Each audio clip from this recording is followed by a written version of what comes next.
आज हम लोग आदि शक्ति का पूजन करना चाहते हैं, जिसमें सब कुछ आ गया।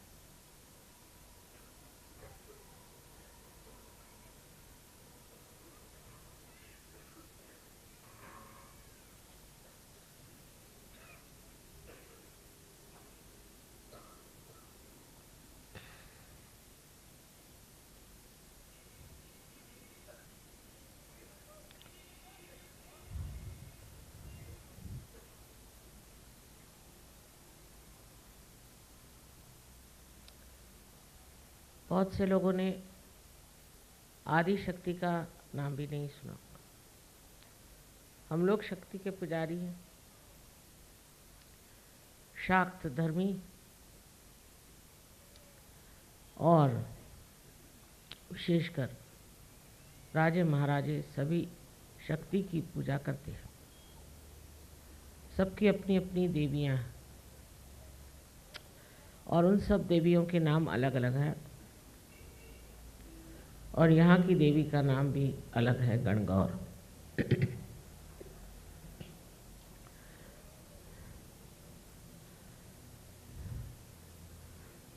लेकिन आदिशक्ति का एक बार अवतरण इस राजस्थान में हुआ था,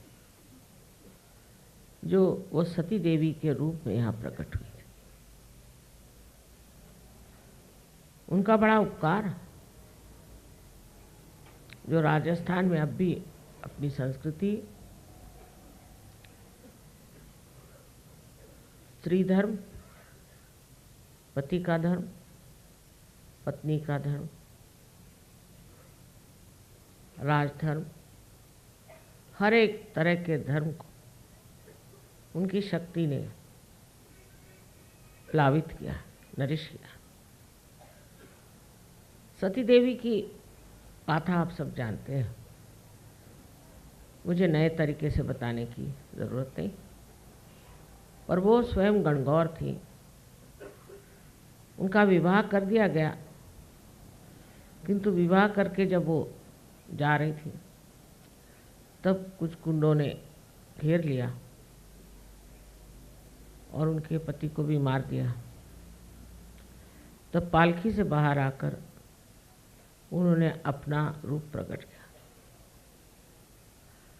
और सबका सर्वनाश करके खुद भी अपना उन्होंने देह त्याग दिया। इसमें जो विशेष चीज़ जानने की है कि बचपन से शादी होने तक किसी भी हालत में उन्होंने अपना स्वरूप किसे बताया, क्योंकि वो महामाया स्वरूप थी। आदिशक्ति को महामाया स्वरूप होना जरूरी, क्योंकि सारा ही शक्ति का जिसमें समन्वय हो, प्रकाश हो और हर तरह से जो हर एक शक्ति की अधिकारिणी हो, उसे महामाया का ही स्वरूप लेना पड़ता। उसका कारण ये है कि जो प्रचंड शक्तियाँ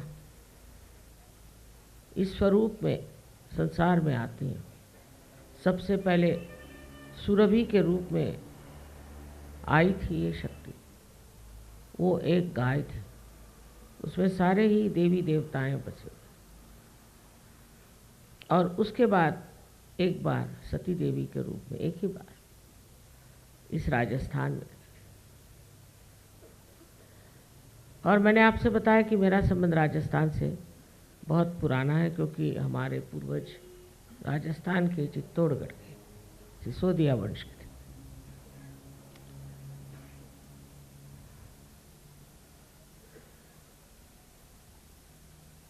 आदिशक्ति की अनंत शक्तियां हैं और ऐसी कोई शक्ति नहीं है जो उनके पास नहीं।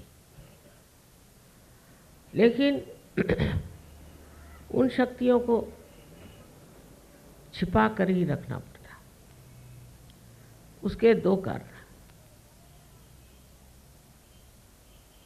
एक तो कारण ये कि लोग गर जान जाए ये आदिशक्ति है, तो हर प्रकार के लोग उन पर प्रहार कर सकते, क्योंकि ये लोग सब बिल्कुल दुष्ट है, जाहिल है और परमात्मा के विरोध में खड़े हुए, भगवान के नाम पर पैसा कमाते हैं और उसका दुर्व्यवहार करते हैं। ये सारे ही लोग अगर जान जाए कि आदिशक्ति संसार में है तो या तो भाग खड़े हो जाएंगे या सब जुट करके ये कोशिश करेंगे कि किसी तरह से आदिशक्ति का कार्य इस कलयुग में हो न पाए। उसके लिए बहुत ज़रूरी है कि महामाया का स्वरूप ले लिया जाए।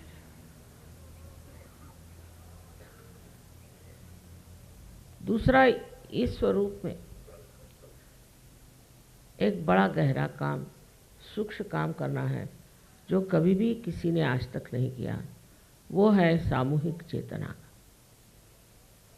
सामूहिक तो थोड़ी छोड़िए, एक ही आदमी को पार कराने में लोगों को सालों लग जाते थे। इस कार्य को करना है और वो भी बखूबी इस तरीके से कि किसी को कोई भी हानि न पहुंचे। ऐसे ही जैसे नाव में बिठा करके आराम से दूसरे किनारे पहुंचाए।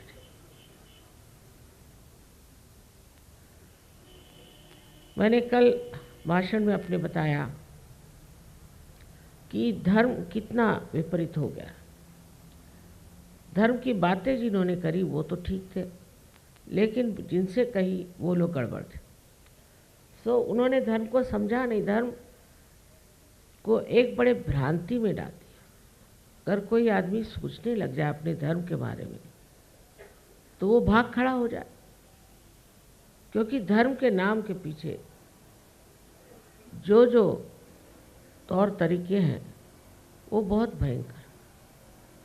कहीं तो स्त्रियों की अवहेलना, कहीं तो बच्चों का दमन, तो कहीं लूट मार, हर तरह के गलत काम धर्म के नाम पे लोग करते। एक बार बम्बई में बहुत सी गीता छप करके बाहर से आए, तो लोग बड़े खुश हुए कि अब हमारी गीता लंदन में छपने लगी। इससे बढ़कर और क्या बात होगी। हिंदुस्तानी तो ऐसे ही अंग्रेज़ के पैर पे लौटता रहा, और अब गीता अगर वहाँ छप गई तो हिंदुस्तानियों ने सोचा वाह वाह क्या कमाल हो गई। पर एक कोई शून्य थे कस्टम ऑफिसर के दिमाग में आया कि आज तक कोई अंग्रेज सीधी सादी हमारी हिंदी भाषा नहीं बोल सकता, तो ये कौन माई का लाल निकला है जिसने गीता को लिखा है संस्कृत में। कुछ तो भी गड़बड़ हो। तो उन्होंने एक किताब खोली तो देखा उसमें विस्की। समझ गया, सारी किताबों के अंदर विस्की और ऊपर से गीता। तो मतलब ये कि गीता बहुत ऊंची चीज़ है। हिंदुस्तानियों के लिए गीता का नाम लेते, चाहे वो कुछ जाने न जाने, माथे लगा लेते। लेकिन इसको कैमोफ्लेज जो बोलते हैं, कि जो इस तरह से छिपाने की शक्ति है वो कमाल की, कि गीता को इस्तेमाल करो। कोई सी भी समझ लिया अपने यहाँ टेबल गद्दी हो गए तो उस पर फ़ौरन हम प्लास्टिक बिछा के दूसरा टेबल क्लॉथ बिछा के उसको सुंदर कर लें। और बार बार मैं भी देखती हूँ कि कहीं भी जाइए तो बहुत से पर्दे लगे हुए। मैंने कहा भाई ये क्यों लग रहे? कुछ नहीं, थोड़ा सा पर्दा हटाइए तो ऊपर से खूब सारे गंदे कपड़े, ये वो सब सर।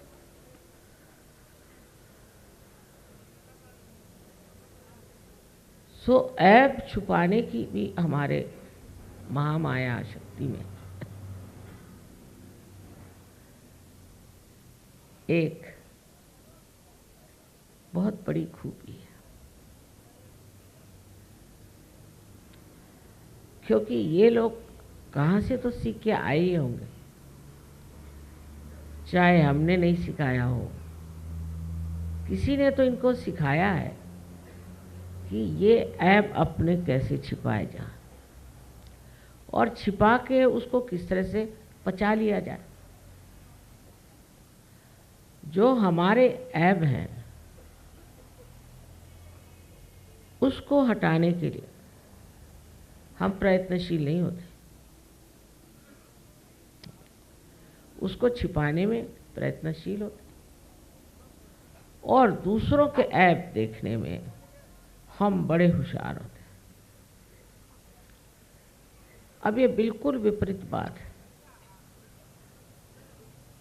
महामाया की शक्ति इसलिए बनी और अवतीर्ण हुई कि आपके अंदर जो दोष हैं वो निकाले जाए और उसको अपने शरीर में आत्मसात करें और फिर उसकी सफाई कीजिए। ये कार्य बड़ा कठिन है, ऐसा मुझे लगता था शुरू में, लेकिन ऐसे कोई खास ऐब वाले लोग मेरे पास आए नहीं कि मुझे जो बड़ा दुख उठाना। सही बात तो ये कि वो लोग मुझे देखते ही भाग जाते होंगे शायद, इसलिए ये मेरे सामने कभी प्रश्न खड़ा था। पर आश्चर्य की बात है कि जो लोग भूत से ग्रसित हैं या जो लोग हमेशा बुरे काम करते हैं और जो लोग गुरुघंटाल हैं, वो सब मुझे अच्छी तरह से जानते हैं। न जाने कैसे, या तो उनकी आंखें पीछे की ओर हैं या जो भी कहीं, वो मुझे पहले पहचानते हैं। सहयोगी नहीं पहचान पाते, हो सकता है उनकी आंखें चकाचौंध हो जाती हो, मुझे समझ में नहीं आता। और आप किसी भी भूतग्रस्त आदमी को ले आइए, वो थर थर थर थर कांपने लगेगा और ऐसा भागेगा कि आप सोचेंगे कि किसी ने हंटर मारा है।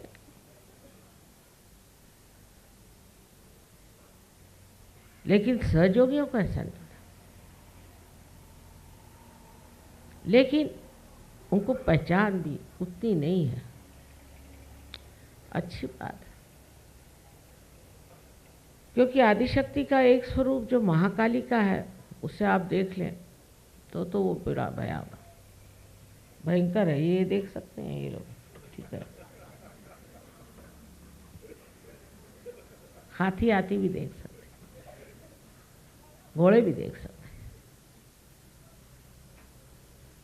पर बाकी किसी को दिखाना बड़ी कठिन बात है। न जाने यहाँ कितने लोग बैठेंगे,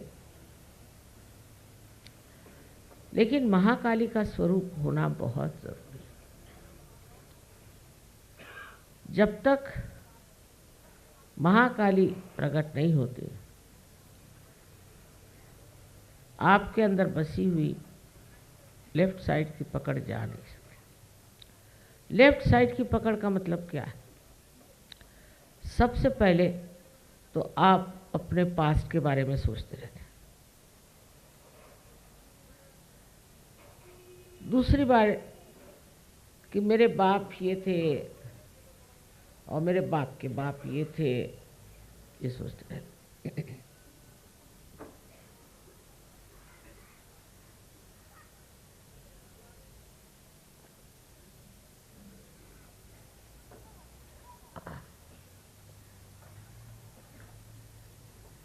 नसीब है उनको अपना पूर्व जन्म याद नहीं आता, पर पूछेंगे माँ मैं पूर्व जन्म में कौन था।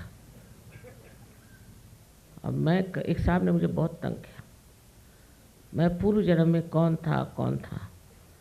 फिर मैंने कहा देखो बेटे, मैं तुमको नहीं बता रही हूँ, इसका मतलब कुछ गड़बड़ी है ना, क्यों मुझसे पूछ रहे हो? इस जन्म में अच्छा है तुम मेरे साथ हो, क्यों मुझे बार बार पूछ रहे हो कि मैं पूर्व जन्म में कौन था? उससे तुम्हारा क्या लाभ होने वाला? नहीं मतलब मुझे लगेगा अच्छा, अगर मैंने कहा कि तुम पूर्व जन्म में जयपुर के महाराजा थे, समझ लो, तो तुमको गद्दी मिल जाएगी, वहाँ जाओ तो वहाँ भगा देंगे सब। तो पूर्व जन्म की बात क्यों करते हो? क्योंकि मुझे एक ज्योतिष ने बताया था कि मैं पूर्व जन्म में कहीं का राजा था। मैंने कहा वो लक्षण तो दिखते नहीं तुम्हारे अंदर राजा हो जाता। अब तुमको उसने ज्योतिष ने बताया तो तुमसे पैसे ऐंठने के लिए तुमने राजा जैसे कुछ गले का कंठा वंठा दिया उसको, कैसे ही पैसों में टाल दिया। कहे माता जी आप मजाक कर रहे हैं। मैंने कहा कि बेवकूफ़ी की बात कर रहे हैं तो मैं क्या करूँ? यहाँ तुम अपना पूर्वजन्म पूछने के लिए मेरे पास आए। मैं कोई ज्योतिष शास्त्र जानती हूँ? मुझे इसमें कोई भी किसी भी तरह की दिलचस्पी नहीं। तुम ज्योतिष शास्त्र के पास जाओ और वो तुमसे कहेगा कि तुम इंग्लैंड के राजा थे तो दे दो उनको कुछ। वो लोग इंग्लैंड के राजा वगैरह कुछ नहीं देते, वैसे उधर के लोगों में विश्वास ही नहीं। पर समझ लो आप कह दो कि हम राजा, आप राजा हरिश्चंद्र थे, चलो कुछ भी वो कह दे। अब इसी बात को लेकर के बैठ गए कि पिछले जन्म में मैं ये था और पिछले जन्म में वो था। तब महाकाली का स्वरूप कर दिखाया गया तो सारे जन्म भूल जाए, उसकी बहुत ज़रूरत है।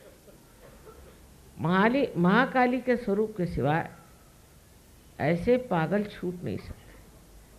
और मैंने देखा कि बहुतों ने देखा है, क्योंकि वो जो भागे तो फिर आए नहीं।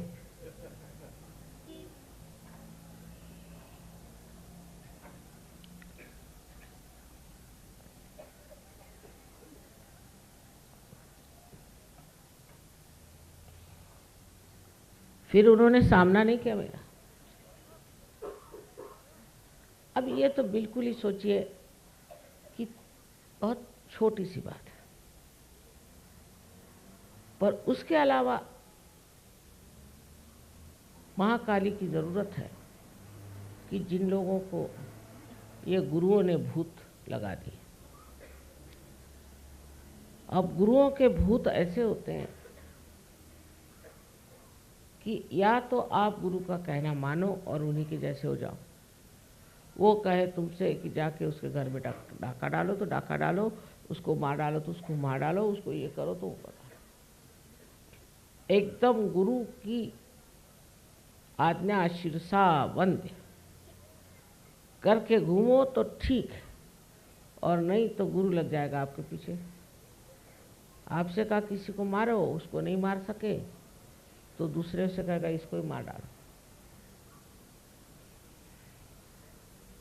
एक अच्छी बात भी है, ऐसे झूठे गुरु एक तरह से अपना ही और अपने शिष्यों का ही नाश करते रहते हैं। लेकिन यहाँ देखते हैं कि नाश हो रहा है तो भी वहीं चले जा रहे, उन्हीं के चरणों में चले जा रहे। हमारे यहाँ एक साहब पुलिस के साथ आए, मैं शायद अशोका होटल में थी, तो मेरे पति ने कहा ये क्या झगड़ा, पुलिस काहे आई? पता नहीं, देखे तो सही।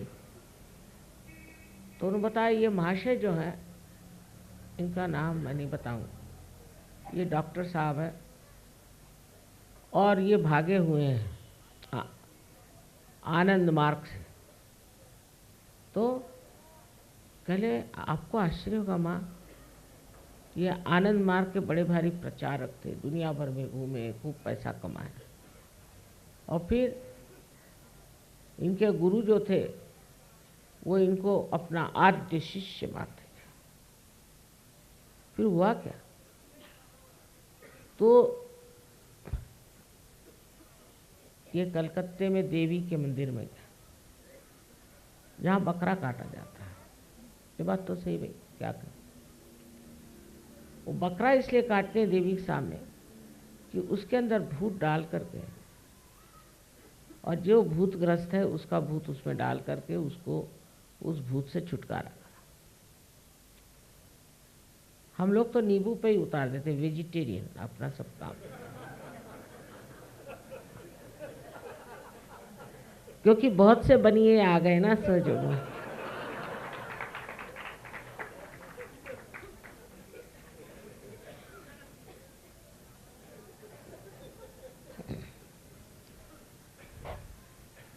सो नींबू को काट करके निकल जा, भाग जाता। तो ये जो भूतग्रस्त लोग हैं, इनके भूतों को महाकाली दिखाई देती, वही रूप दिखाई देता, और थर थर थर थर कांपते ऐसे। अब कोई कहेगा कि ये क्यों थर थर कांप रहा है, और अनेक तरह के भूत लग जाते हैं। और आश्चर्य मुझे लगता है कि ईगो का अगर भूत लग गया, उनको भी महाकाली का रूप दिखाई देता। अब पूना का किस्सा, पूना में एक प्रोग्राम हो रहा था, तो उन्होंने कहा कि हाँ माता जी तो ब्राह्मण नहीं है, तो हमारे यहाँ तो प्रोग्राम नहीं हो सकता, ब्राह्मण होगा वही आएगा। तो वहाँ के जो कार्यकर्ता थे, अच्छा ठीक है हम पेपर में दे देते हैं, माता जी ब्राह्मण नहीं, यहाँ प्रोग्राम नहीं हो रहा, दूसरी जगह प्रोग्राम करते। ना ना ना ना ऐसे नहीं करो, नहीं नहीं ये हमको नहीं दिखाना है। अच्छा ठीक है, फिर हम करते हैं यही प्रोग्राम। मुझे किसी ने कुछ बताया नहीं, तो मैंने कहा कि अच्छा आप में पता नहीं कैसे ये दिमाग में बात है, आप में जो कोई ब्राह्मण हो मेरे और हाथ करे, दोनों ऐसे। अब उनके लगे हाथ यूं, अरे माँ बंद करो, मान गए तो आप शक्ति हो, छोड़ो ये मन। तो हमने कहा भाई तुम क्यों हिल रहे हो, मैंने तो नहीं कहा, अपने आप ही हिले जा रहे। मैंने कहा क्या तुमसे हिलने को, मुझे क्यों कह रहे हो, तुम ही रोको। रुकता ही नहीं ना, करें क्या।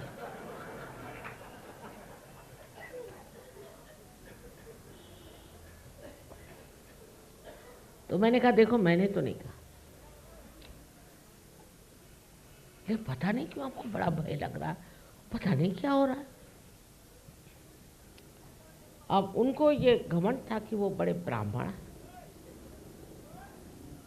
तो मैंने कहने लगे कि माँ देखो उधर भी कुछ ब्राह्मण बैठे, उनके भी हाथ हिल रही हो। मैंने कहा कबूल, जरा उनसे पूछिए ये लोग कौन है, ब्राह्मण।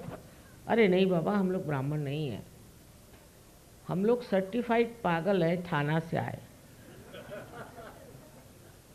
वहाँ पर एक आपके माताजी के पास जाके एक पागल ठीक हो गया था, इसलिए हम आए हैं, हम लोग ब्राह्मण आमन कोई नहीं। अब इनकी आंखें खुली। मैंने कहा समझ गए आप, वो भी पागल और आप भी पागल है, दोनों ही पागल है।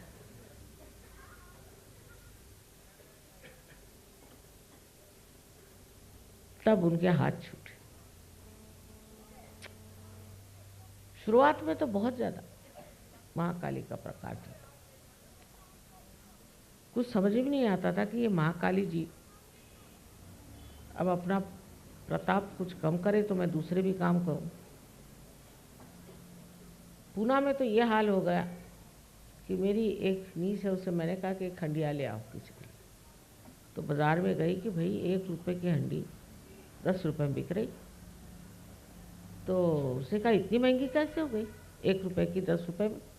वो कहा कोई माता जी आई है, वो हंडियाओं पे मंगाती, हंडियों पे हंडिया सब बिक गई, ये सब लोग हंडिया लिए चल पड़े। मैंने कहा पूना में इतने भूत, बाप रे, कुछ समझ ही नहीं आता।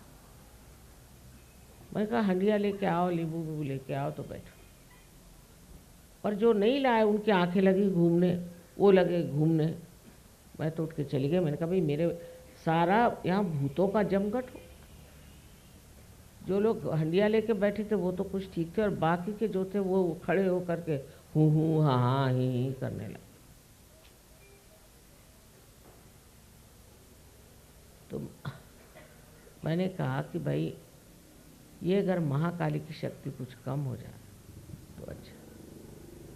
अब ये एक चीज़ ठीक करने के बाद दूसरे आ गए। माने कौन? जिसको आप साइकोसोमैटिक कहते हैं, माने कैंसर, ये मस्कुलर, ये वो दुनिया भर की बीमारियां जो डॉक्टर लोग नहीं ठीक कर सकते। ऐसा मानेंगे नहीं, डॉक्टर मानते नहीं। जब तक पेशेंट मर नहीं जाएगा खींचो पैसे। एक साहब किडनी एक्सपर्ट, उनको किडनी ट्रबल हो गया। तो मैंने कहा मैं आपकी किडनी ठीक कर दूंगी एक शर्त पे कि आप अपना धंधा बंद करिए, लोगों को ये जो आप टेबलों पे चढ़ा चढ़ा करके सारा पैसा खींचते हो, उससे कोई ठीक नहीं होता, मरने से पहले बैंकरप्ट हो जाता है। डायलिसिस बंद आप करो तो मैं तैयार हूँ। हाँ हाँ माँ मेरी आप किडनी ठीक कर दो। मैं ठीक कर दिए, पर 2 महीने बाद फिर चालू उनकी दुकान। डॉक्टर लोग कब सच बोलते और कब झूठ बोलते भगवान जाने। फिर उनको किडनी ट्रबल हो गया, तो मेरे पास आए, यूं यूं यूं उनका हाल होने लग गया। मैंने कहा इस बार क्या हुआ? पहले फिर से किडनी ट्रबल है। मैंने कहा वो नहीं, अब कैंसर चल पड़ा। अब घबराए बहुत। मैंने कहा मैंने आपसे कहा था, आप फिर से चालू कर दिए अपनी दुकान। अब माँ मैं पेट कैसे भरूंगा, मैंने इतने रुपए की मशीनरी मंगाई है, ये कर रहा हूँ वो कर रहा हूँ। मैंने कहा बेच डालो, किसी को ख़त्म कर। सुना वो अब है नहीं महाराज, चाहे जो। तो सारी जितनी लेफ्ट साइड की बीमारियां हैं, जितनी हैं, साइकोसोमैटिक जिसे कहते हैं, जिसका कोई क्योर नहीं है, वो सब महालक्ष्मी की कृपा से ही ठीक हो सकता है। इसलिए महालक्ष्मी का ही मंत्र कहना पड़ेगा। और महालक्ष्मी को जब तक आप प्रकटित नहीं करिएगा, ये बीमारियां ठीक नहीं हो सकती। और इतनी गर्मी इन लोगों से निकलती है कि समझ में नहीं आता। लंदन में जबकि सब दूर लोग हीटर लगाते हैं, आप एक कैंसर पेशेंट को ले आइए और उसकी कुंडलिनी जागरूक कर दीजिए, हीटर का खर्चा गया। इतनी गर्मी नहीं, जिसकी कोई हद। इधर गर्मी निकलती है, उधर वो रोते रहते हैं हर सब, क्योंकि इसके साथ रोना चलता है। महालक्ष्मी के दर्शन हो तो रोना रुके, तो सरस्वती के दर्शन तो दूर ही रहे, ये तो महाकाली के ही दर्शन है। अब उनको देख के रोना ही आता, इनसे कहे क्या। सूक्ष्म रूप से आप देखिए कि महालक्ष्मी का जो स्वरूप है अति रौद्रा, देवी के इसमें कहते हैं अति रौद्रा अति सौम्या, पर महालक्ष्मी अति रौद्र, रुद्र स्वरूप। और वो रुद्र बहुत जरूरी, नहीं तो ये नेगेटिविटी भागने वाली नहीं, ये सिर्फ रुद्र स्वरूप से ही भाग। एकादश रुद्र में जो 11 रुद्र है, वो 11 ही रुद्र में महाकाली की ही शक्ति विराजमान, और वो हमारे मेधा पर यहाँ 11 चक्रों में समाई। अगर किसी आदमी का एकादश पकड़ गया तो सोच लीजिए कि उसको तो कैंसर या कोई न कोई लेफ्ट साइडेड भयंकर इनक्यूरेबल डिजीज हो गया। सहयोग का साइंस जो है वो पूरी तरह से उत्तम है, उसमें कोई आप दोष नहीं निकाल सकते। अब लोग आए कैंसर लेकर,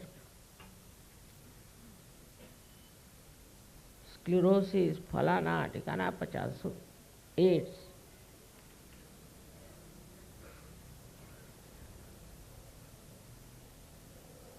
अब कहने लगे कि माँ हम तो कभी किसी गुरु के पास गए नहीं। अरे भाई, गुरु के पास नहीं गए, तुम्हारी माँ गई होगी, तुम्हारे बाप गए होंगे, नहीं वो भी नहीं हुआ। फिर हाँ, रजनीश की किताबें पढ़ी थी। अच्छा, और सत्य साई बाबा का फोटो हमारे घर में, और एक दो जोड़ लो, मैंने कहा, तो और दो चार और बीमारी आ जाएंगी, फिर आना। वहाँ जाएंगे, बीमारियां पकड़ेंगे और यहाँ आएंगे। तो उनमें, उन पर तो रुद्र स्वरूप देवी का दिखना चाहिए ना। क्या भूतों कहा जाए, आ बेटे बैठ, अच्छा तू खाना खा, फिर पानी। मेरे बहुत लोग पूछते हैं कि माँ देवी का रुद्र स्वरूप कैसे हो सकता? अगर वो माँ है तो माँ का स्वरूप रुद्र कैसे हो सकता? क्यों नहीं? बच्चों को ठीक करने के लिए रुद्र स्वरूप धारण भी करना।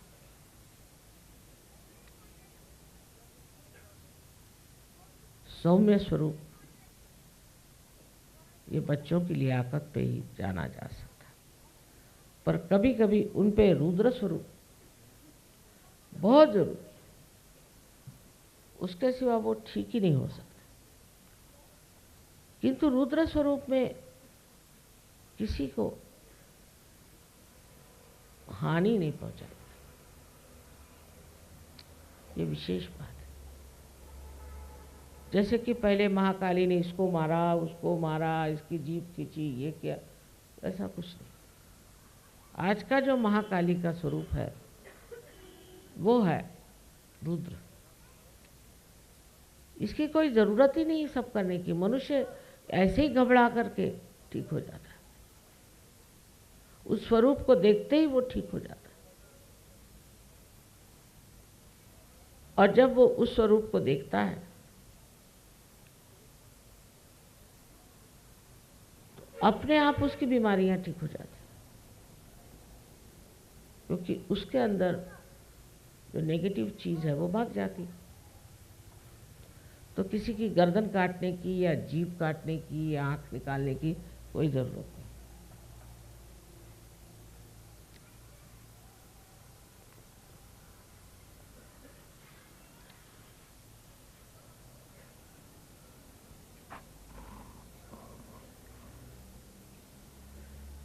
महाकाली का स्वरूप अगर कलयुग में ना इस्तेमाल किया जाए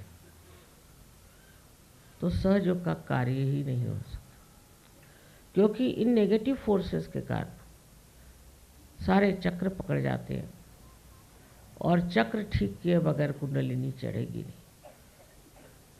इसलिए महाकाली का स्वरूप बहुत वंदनीय और सराहनीय,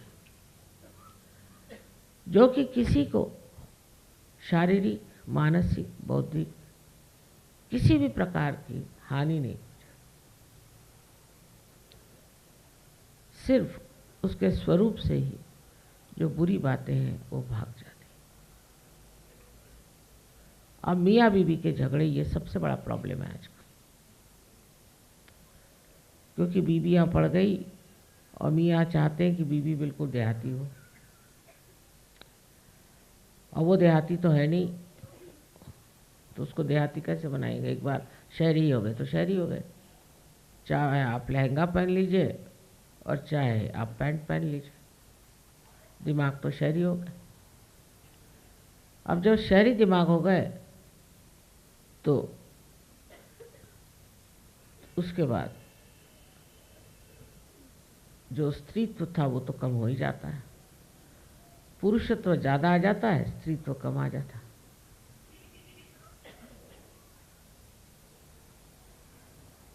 और स्त्री का जो सबसे बड़ा गुण है शालीनता, वही खत्म हो जाती है। वो शालीनता जो स्त्री का स्वरूप है, उसको रणांगण में जाने की जरूरत नहीं। पद्मिनी ने अपने को 3000 औरतों के साथ चित्तौड़गढ़ के किले पर ही जला लिया था, वो कोई तलवार लेकर बाहर नहीं गई थी। पर जब ज़रूरत पड़ी तो झांसी की रानी हाथ में तलवार लेकर के खड़ी हुई। तब मुझे याद है अंग्रेज ने कहा था कि हमारी तो विजय है, लेकिन गौरव तो झांसी की रानी का। अपने देश में अनेक तरह की उज्जवल चरित्र वाली औरतें हो,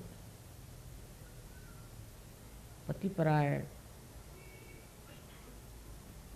स्त्री धर्म में अत्यंत उच्च ऐसी औरतें हो गई हैं जिन्होंने अपने सूझबूझ से अपना घर संभाला। जब गांधी जी ने ललकारा तो औरतों ने अपनी चूड़ियाँ, सब जेवर उनको दे दिए। राणा प्रताप का ही किस्सा है कि राणा प्रताप ने देखा कि उसकी लड़की की घास की बनाई हुई रोटी तक एक बिलाड़ उठा के ले गया, तो उनके मन में शंका हो गई, मैं क्यों ऐसा कर रहा हूँ? अपने अहंकार के लिए मैं अकबर को शरण क्यों नहीं जाता?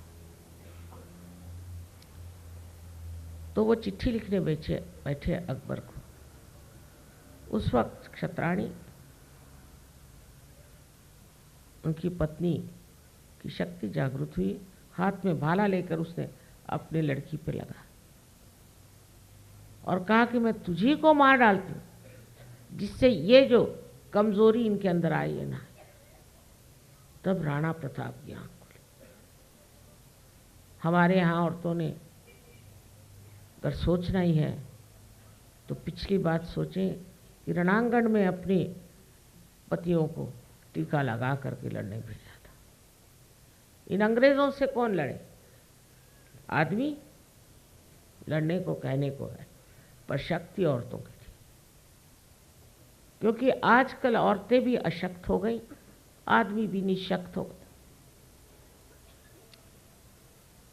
ये शक्ति जो है ये स्त्री की शालीनता से मिलती है, और जब तक ये शालीनता स्त्री कार्यान्वित नहीं होती तो गृहलक्ष्मी की शक्ति उसके अंदर प्रकटित नहीं होती। लेकिन चतुर होना चाहिए, गृहलक्ष्मी को चतुर होना चाहिए, और दूसरे उसमें सूझबूझ होनी चाहिए। सो ये कहें कि जब महाकाली शक्ति अत्यंत शांत हो जाती है तो वो गृहलक्ष्मी हो जाती है। महाकाली शक्ति तो हम फातिमा बी को मानते हैं कि वो गृहलक्ष्मी का सिंहासन को शोभित करती है।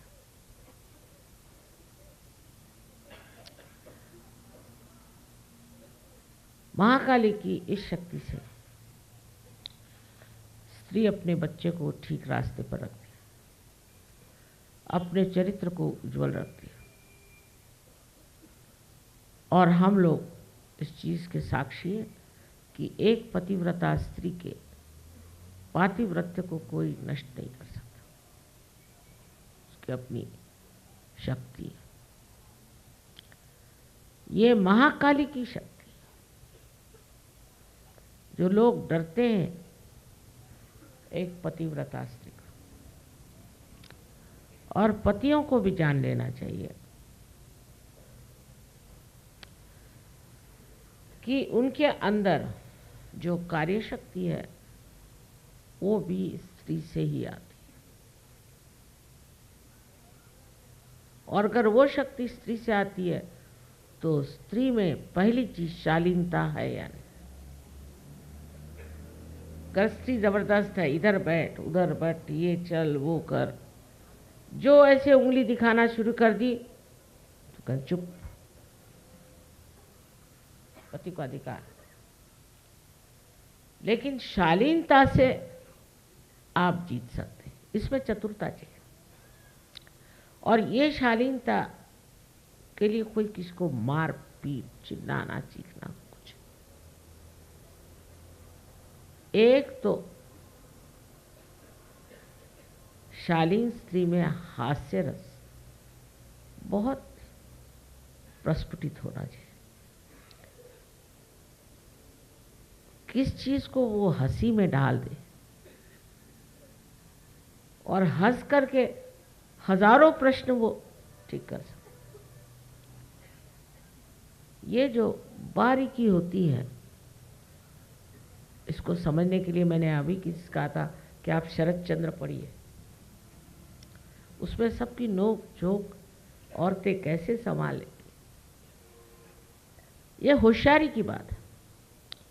हम लोगों को पॉलिटिक्स में जाने की ज़रूरत है और इस गंदे इकोनॉमिक्स में तो जाने की बिल्कुल ज़रूरत नहीं, लेकिन समाज की सारी धुरी, समाज का सारा कार्य स्त्री पर निर्भर है। जो स्त्री अपने बच्चों को अच्छा बनाती है, अपने घर को अच्छा बनाती है, अपने पति को स्वास्थ्य देती है, वो स्त्री एक बहुत बलिष्ठ समाज बनाती है। और कल मैंने कहा भी कि हमारे हिंदुस्तान की औरतों की वजह से ही आज हमारा समाज ठीक है।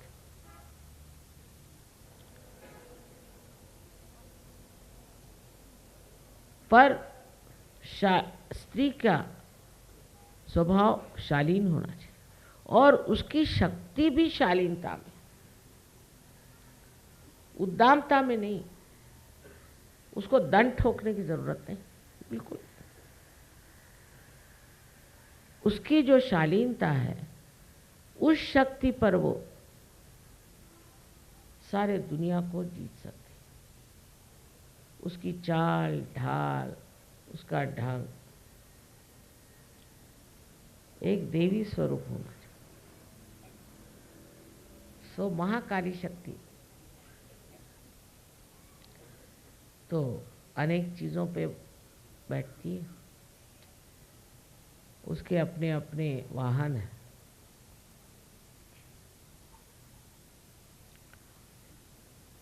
लेकिन वो जब हाथी पर बैठती है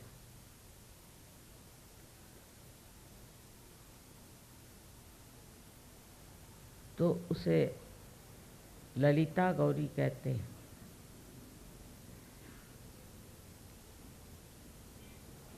कला, हाव भाव उसके सब बहुत इज्जतदार, सुंदर होते। जरूरी नहीं कि आप घूंघट लें, जरूरी नहीं कि आप सर ढकें, लेकिन आंखों में शालीनता होनी चाहिए। शालीन बहुत बड़ा वर्ड है, बड़ा शब्द है। इसमें बहुत सी चीज़ें समाई हुई, क्योंकि जो रुद्र स्वरूपा है, उस रुद्र स्वरूपा को अगर सौम्य स्वरूप होना है, इसीलिए कहा है कि आप घूंघट ले लो, सर ढक लो, बुर्का ले लो, क्योंकि आप महाकाली, जो आपको देख ले वही भस्म हो जाए, जो विधि निगाह से आपको देखे वही खत्म हो जाए। आपके संरक्षण के लिए नहीं, प्रोटेक्शन के लिए नहीं, लेकिन वो दूसरे के जो आपके ऊपर बुरी निगाह डाले वो भस्म हो जाए,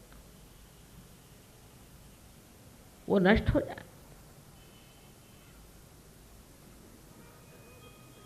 ऐसी ये महाकाली की महान शक्ति है। दिखने में तो बहुत ही सोज्वल, बहुत शाली, अंदर से उसकी शक्ति जो है वो अंदर से कार्यान्वित होती। तो महाकाली को लोग कहते हैं कि ये तो बड़ी रुद्र शक्ति है माँ, किंतु इसकी शालीनता देखने पे आश्चर्य होता है कि क्या ये महामाया है। देखो कि है तो महाकाली और इतनी शालीन, जैसे नववधू जैसे, वाह वाह क्या कहेंगे, ऐसी शर्माएगी, ऐसे मीठी बोल बोलेगी कि जैसे फूल जड़ रहे हैं, ऐसे प्यार करेगी कि विश्वास नहीं हो। लेकिन ये महाकाली की शक्ति, जिसने पा लिया उसको कोई ना भूत छू सकता। भूत उसको क्या छुएगा, वही भूत को पकड़ेगा। अपने हैं तो चारा से। और जो स्त्री ऐसी हो उसके एक नज़र से वो लोगों को भस्म कर सकते।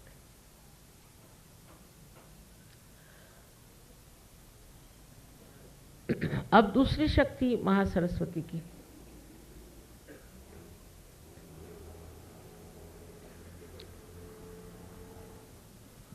जिससे कि हमें बुद्धि में अनेक तरह की कलात्मक और अनेक तरह के विचारक प्रकाश आते हैं सरस्वती की कृपा से।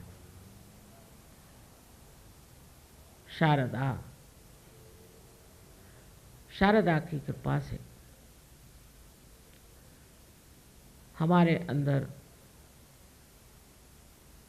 अनेक विचार बड़े सुंदर, बड़े शांत, बहुत शीतल, बहुत कविताएं आती हैं, पर रोने गाने वाली नहीं।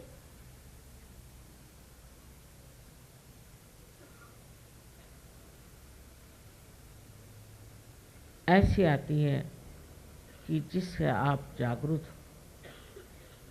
बड़े बड़े राष्ट्रीय गीत लिखे गए, देश के बारे में न जाने लोगों ने क्या क्या लिखा। अब वो सब कविताएं चली गई, भी ये गंदे फिल्मी सॉन्ग्स बजते रहते और गणेश जी के सामने, क्योंकि सुबुद्धि ही नहीं है मनुष्य में। सुबुद्धि नहीं है तो बेकार के काम करते रहते। बुद्धि से कुछ भी निकाल। इसमें सबसे बढ़ के अगर कोई हो तो मैं कहूँगी ये फ्रॉइड। इससे बढ़ के कोई अवलिया मैंने देखा नहीं। निसंकोच उन्होंने अपने विचार सबके सामने रख दिए और सबने उसे मान लिया। और मैं यहाँ नहीं बताऊंगी आपको क्या, क्योंकि बताने लायक है नहीं उसके गंदे गंदे विचार। वो तो अच्छा है हिंदुस्तान में नहीं आया, नहीं तो सब उसको काट के फेंक देते।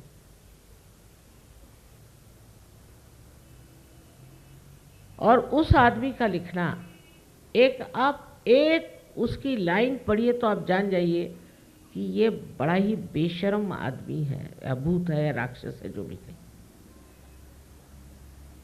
ये उसने अपने लेखनी का और बुद्धि का उपयोग किया। शारदा के विरोध में सब लिखा और लिख दिया उन्होंने।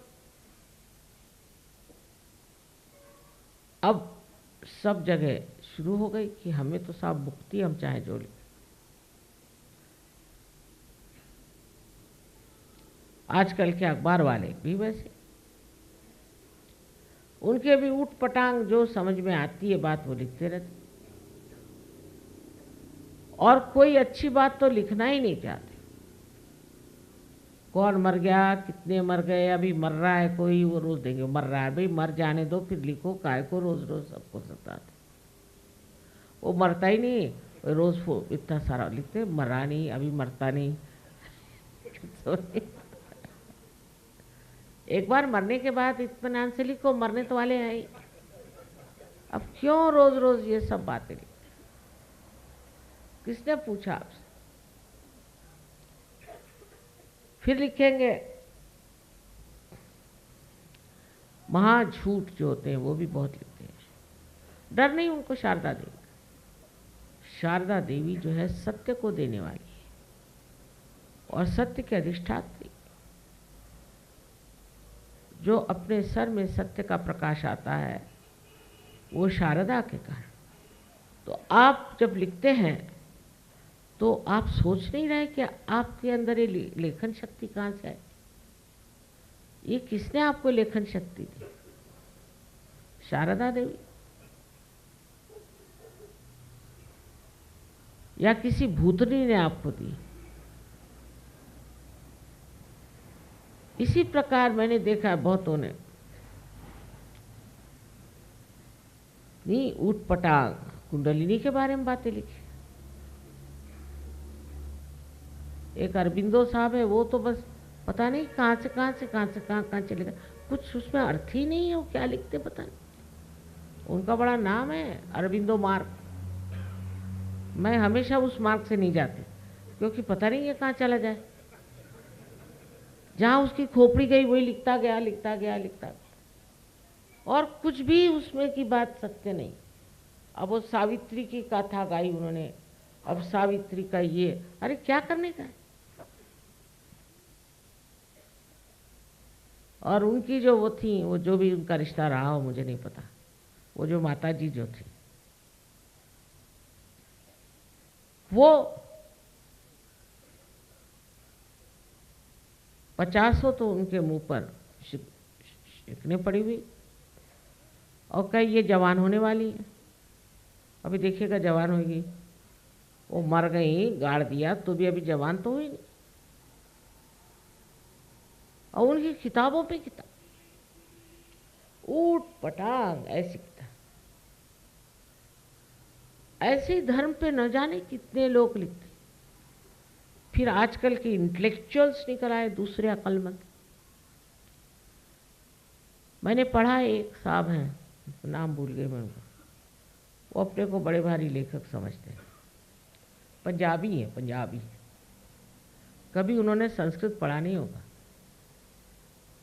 और लिखते क्या है कि कृष्ण ये जो थे ये शूद्र धर्म के थे या शूद्र थे और काले थे, और राम जो थे वो ब्राह्मण धर्म के थे। अरे मैंने कहा कहाँ ये तो कुछ बात। और इसलिए इनको शूद्र मानते हैं और उनको ब्राह्मण मानते हैं। मैं कहा अच्छा, ये कौन से शास्त्र में से आपने निकाला?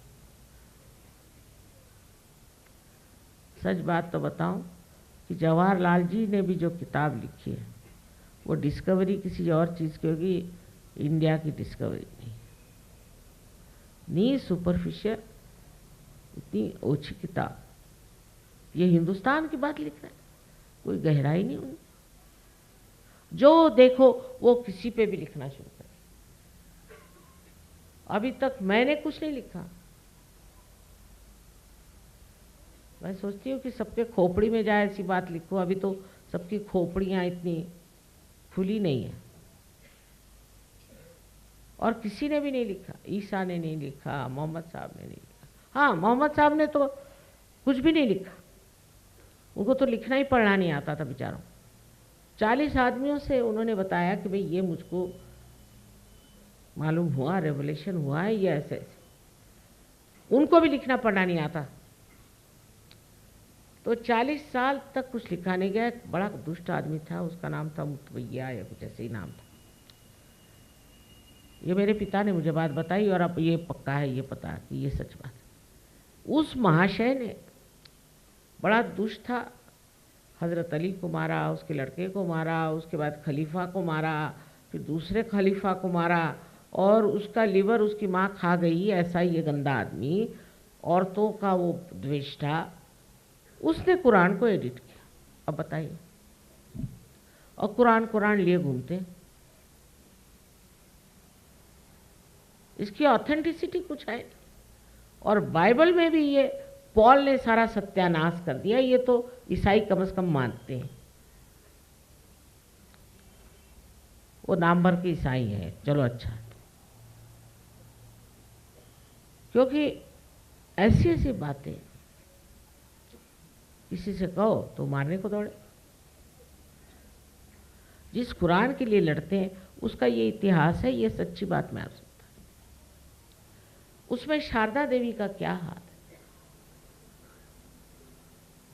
शारदा देवी के कृपा से बहुतों ने बहुत कुछ लिखा। ज्ञानेश्वर जी ने ज्ञानेश्वरी लिखी और उसके बाद एक और किताब इतनी सुंदर है कि ऐसा लगता है आप अमृत पी रहे। संतों ने लिखा जिन पे शारदा की कृपा हो। ज्ञानेश्वरी की शुरुआत में शारदा देवी की कृपा से वो लिखते हैं कि मेरे वचन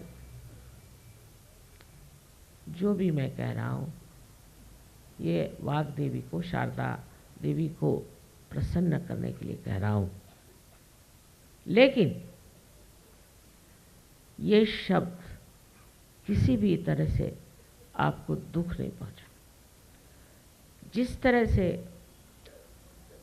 पंखुड़ियाँ धीरे से आकर जमीन पर गिर जाती,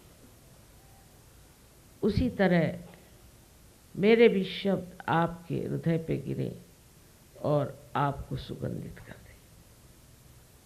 क्या लिखना हो?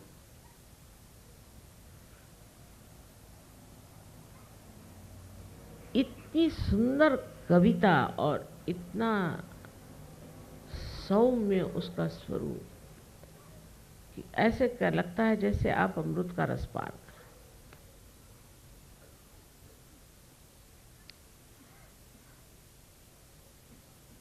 अब इसलिए कि मैं मराठी भाषा जानती हूँ, पर अंग्रेजी में भी एक बड़े कवि हो गए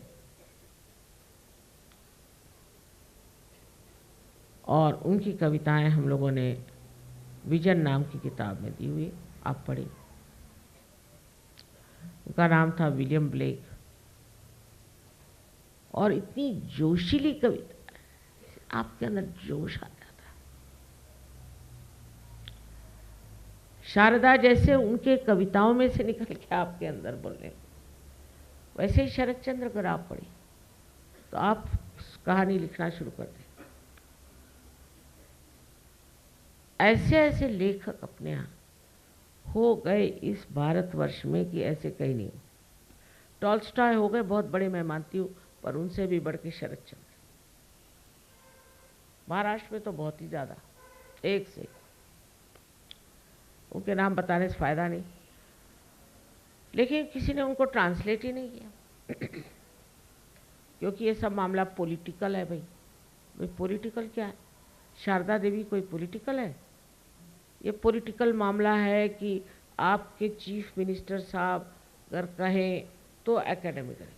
हमारे चीफ मिनिस्टर साहब महाराष्ट्र के, वो तो धड़ अंग्रेजी भी बोलना नहीं जानते, मराठी भी नहीं जानते, वो क्या करें? अनपढ़ आदमी जैसे हैं, सब अनपढ़ ही होते हैं आजकल मेरे साथ चीफ मिनिस्टर। वो क्या रेकमेंड करेंगे, उनको क्या मालूम? फिर रेकमेंड करने के लिए कोई पढ़ा लिखा आदमी हो, कोई जानने वाला, उनको बना दिया रेकमेंड करने के लिए। हर एक चीज़ में वही रेकमेंड करते हैं। नहीं तो ऐसी ऐसी सुंदर चीज़ें अपने देश में। दक्षिण में कुरूप करके कवि हैं, उनकी कविताएं कितनी सुंदर है, मैं आपसे। शारदा देवी की अत्यंत कृपा अपने देश पर। सबसे बढ़िया लेखक अपने देश में। ये वेस्टर्नाइज नहीं, जो असली हिंदुस्तानी भारतीय लोग, उनमें पैसा नहीं है, पर सरस्वती की बड़ी कृपा, एक से एक। अब राजस्थान, इसकी बड़ी कृपा रही, यहाँ बड़े बड़े कवि हो गए और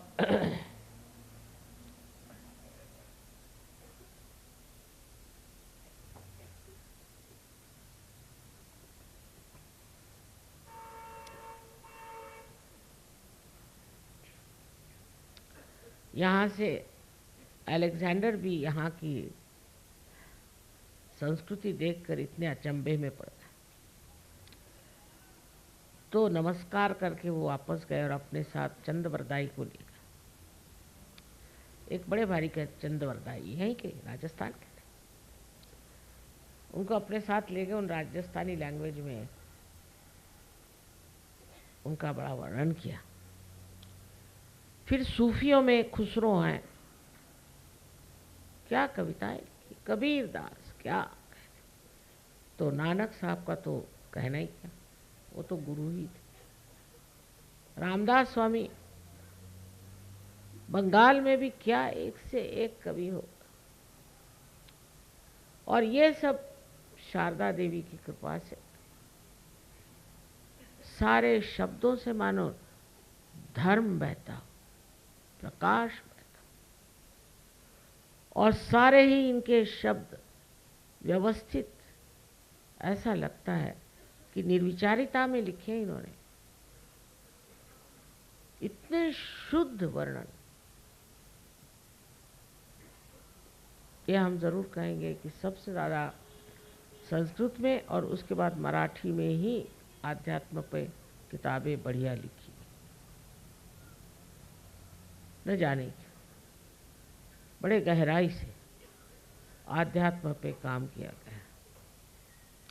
अब कोई कहे कि अंग्रेजी भाषा में भी इतना लिखा जाता है माँ, तो वहाँ क्या शारदा का कोई वो नहीं। अब यही सोचिए कि अंग्रेजी भाषा में आत्मा के लिए स्पिरिट शब्द है ना, शराब को भी स्पिरिट और भूत को भी स्पिरिट, ये कोई भाषा हो? ये शारदा देवी की कृपा से ऐसी भाषा नहीं।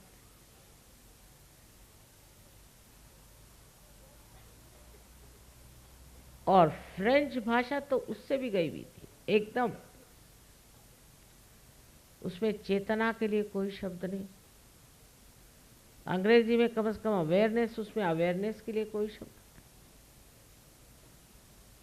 और उसमें आत्मा के लिए जितने दारू के शब्द हैं वो लगा दीजिए आत्मा के साथ। ये क्या उन पर आशीर्वाद हुआ? कई बड़े बड़े लेखक हो गए, सब जो भी लेखक वहाँ हुए, राजकारणी लोग राजकारण पर लिख गए। हाँ, एक विलियम ब्लेक की हम बात कहेंगे, C.S. लुईस की बात हम कहेंगे, दो ही चार, वर्ड्सवर्थ एक थे, लेकिन बाकी एक साहब है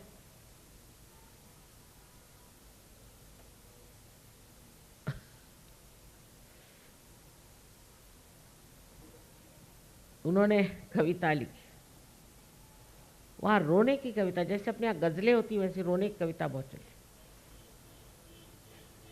कि अच्छे भले घर में बैठे खाते पीते आदमी, और नाटक बना के कविता लिखी कि मैं कहीं पे जाकर कैद हो गया, हुए हुए कुछ नहीं, होते तो पता चलता, कोई कविता ना आती, और कैद में ये हुआ, और मेरे बाल सफ़ेद इसलिए नहीं हुए, और फलाना नहीं हुआ, ठिकाना नहीं हुआ, ऐसा।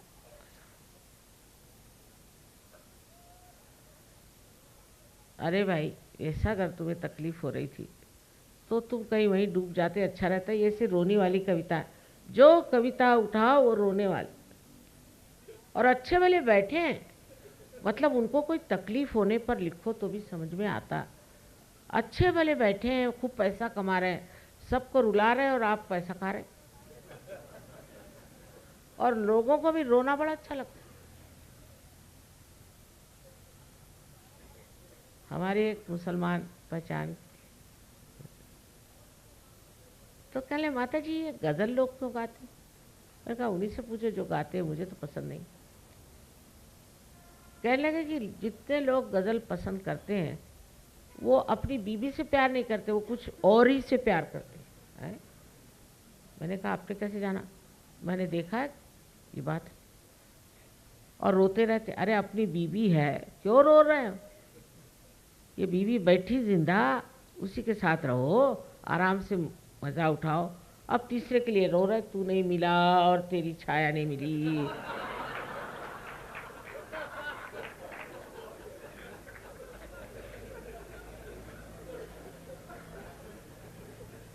ये क्या शारदा देवी के आशीर्वाद में से होते हैं क्या ऐसी कविताएं? ये सिर्फ लोगों को मूर्ख बनाने के लिए एक और तरह के लोग होते हैं। एक साहब हमारे आए थे बहुत दिन पहले की बात, तो उन्होंने शराब पे बहुत सुना दिया, बड़े मशहूर आदमी। शराब से ये होता है और फिर मधुशाला होता है और फलाना होता है। फिर मैंने कहा और जो रास्ते पे मरते हैं वो भी तो कहो। लेकिन मैंने फिर उन पर एक कविता सुनाई उसी वक्त। मैं तो शीघ्र कवि हूँ।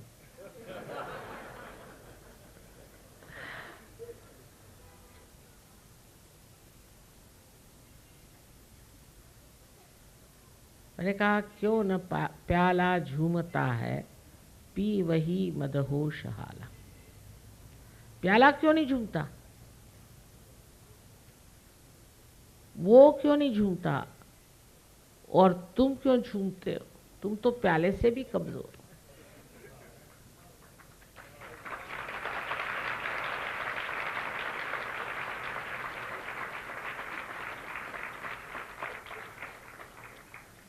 उसके बाद उन्होंने शराब की बात नहीं करी। कुछ समझ में नहीं आता। जब बीवी मर गई तो उसका सुनाया उन्होंने, उस पर एक कविता बना दी। और सुनते हैं 15 दिन बाद दूसरे शादी भी कर ली, फिर उस पर दूसरी कविता बना दी। जैसा मौका लग गया वैसे। इस प्रकार अपने देश में बहुत सस्ते टाइप के कवि पैदा हुए, और विशेषकर वो कवि जो कि भगवान को सब चीज में घसीटते हैं और परमात्मा को मनुष्य के जैसा दिखाते हैं। ये तो महापाप है। और उन पे शारदा देवी की जो भी कृपा है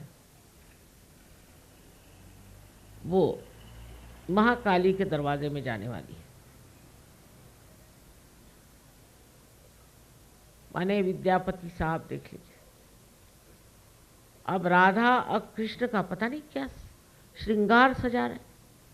अरे उस कृष्ण को कहाँ टाइम, उस राधा को कहाँ टाइम कि श्रृंगार श्रृंगार करें।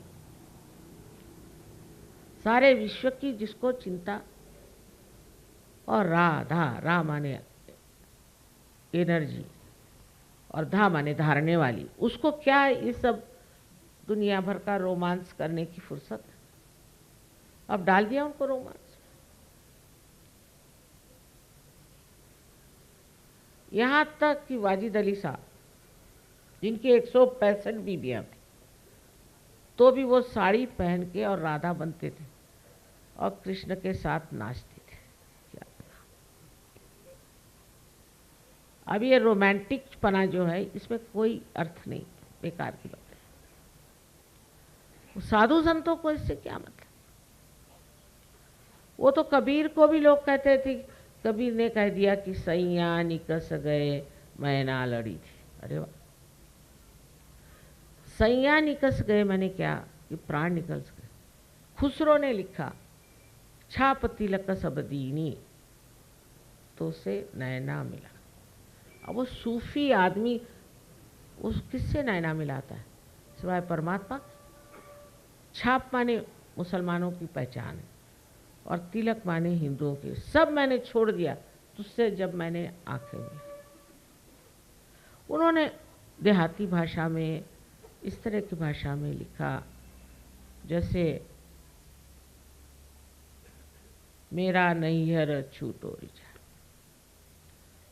अब क्या वो बहुरानी थे क्या वो नैहर छोड़ने के लिए? क्योंकि गहराई नहीं है। तो सूफियों को भी हम सोचते हैं कि कोई फिल्म स्टार के फिल्मी गाने गा रहे हैं। गहराई नहीं ना, समझ नहीं।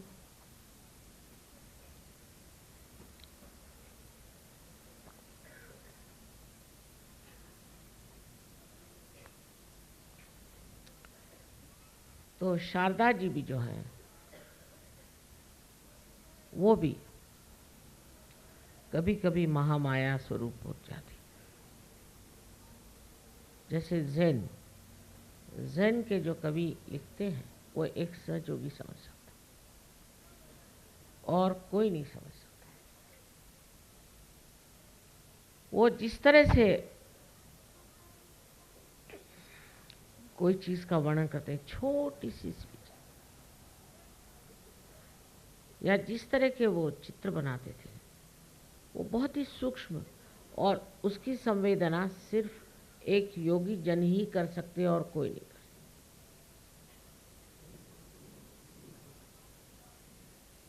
अब कव्वाली में लोग मुजरा गाते हैं और मुजरे में कव्वाली। ये कोई शारदा देवी का आशीर्वाद नहीं, किसी भी तरह से ऐसे मिक्सचर्स करना। संगीत में भी शुद्धता होनी चाहिए। अब संगीत में भी देखते हैं कि उसमें जापानी भी ले आते हैं और अंग्रेजी भी ले आते हैं और सब ले आते हैं, क्योंकि शुद्ध संगीत गाना नहीं आता तो और मिला मिला के मिलावट करते चलो।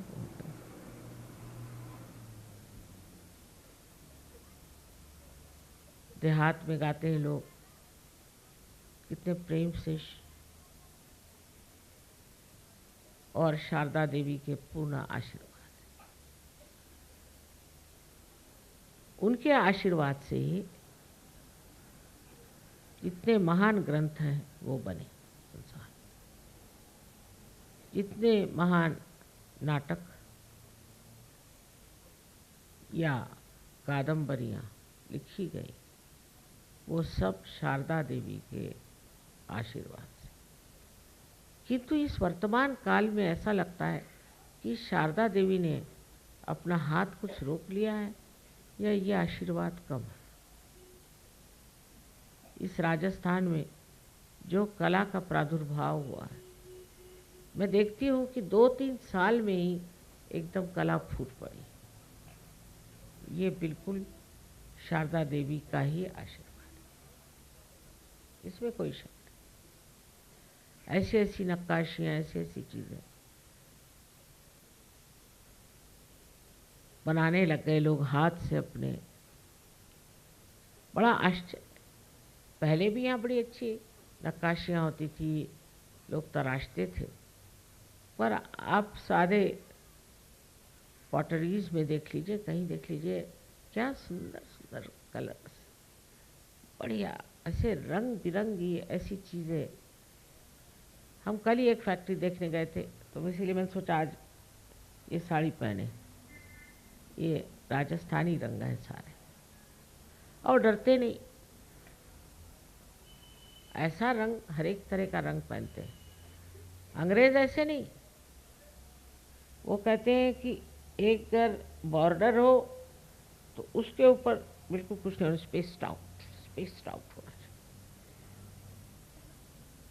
वो, क्योंकि दिमाग उनके स्पेस्ड आउट है, मेल नहीं ना, हृदय में और दिमाग में मेल नहीं। इनको भाषा तो समझती नहीं, कुछ भी बोलो।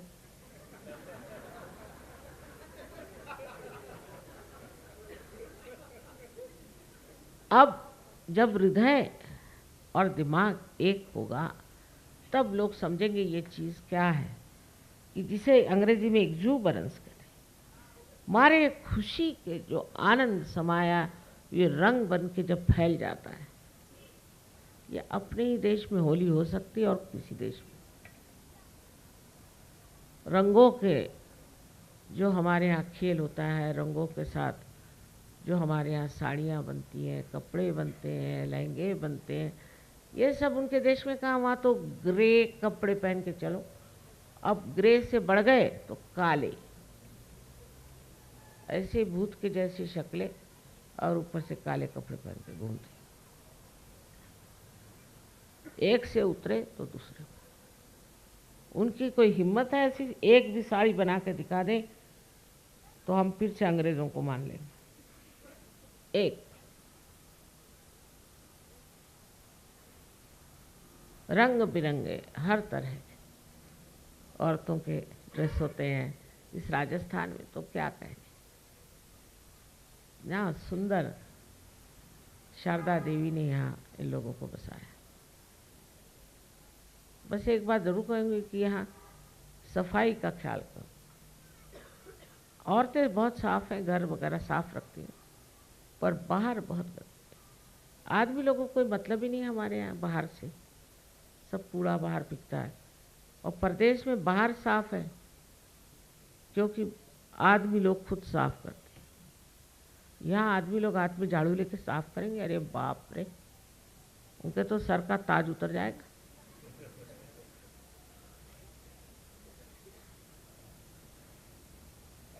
तो सफाई और व्यवस्थितता ये भी शारदा देवी का ही आशीर्वाद है। औरतें तो अपना घर वगैरह बहुत सुंदर साफ सजा के रखते हैं, किचन सजा के रखते हैं, देखते हैं। पर आंगन से बाहर हुए कि आदमियों के सब वहां मुझे सर नजर आते। अगर ऐसी प्रथा हम सीख ले अंग्रेजों से कि वो सब आदमी मिल करके संडे के रोज इसका जलसा मनाते, सब लोग आपस में बाहर निकल करके और सब मिल के जलसा करते हैं, चलो सफाई करेंगे, गार्डन ठीक करेंगे, ये करेंगे वो करेंगे।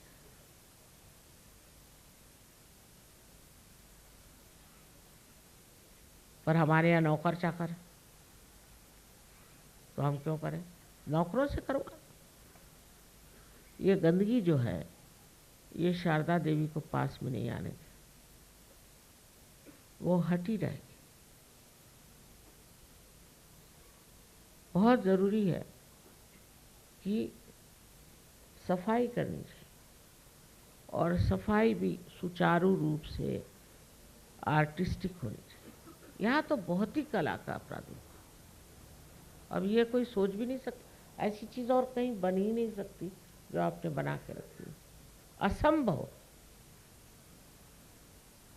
लेकिन है, कला है, आपके पास सब कुछ है, पर इस मंडप तक, पूजा तक, और उसके बाद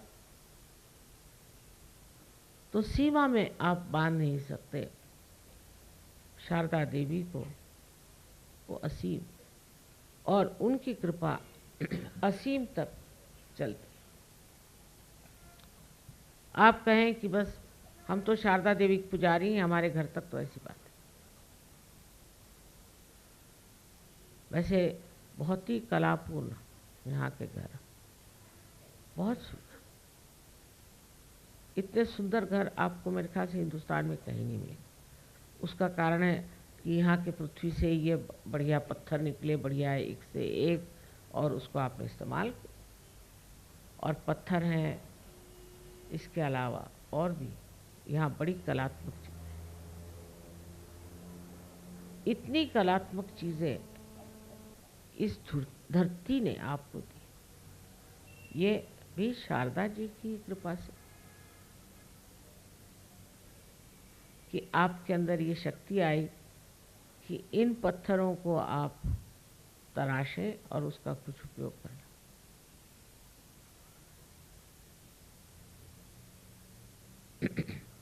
जैसे कि टर्की में बड़ी गरीबी आ गई,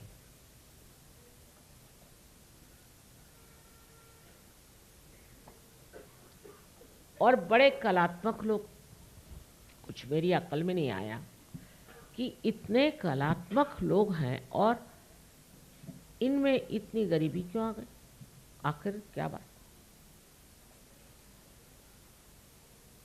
पता हुआ कि वहाँ जर्मन लोगों से बड़े इम्प्रेस्ड, क्योंकि टर्की से बहुत से लोग जर्मनी गए थे, इसलिए जर्मन लोगों को बहुत माना। और मैं ये कहूँगी कि आपके यहाँ खाना है तो बहुत बढ़िया, ज़रा भारी है पर अच्छा खाना, स्वाद अच्छा है। पर अगर आप टर्किश खाना खाएंगे तो कहेंगे माँ ये तो खाने की बिल्कुल चरम सीमा।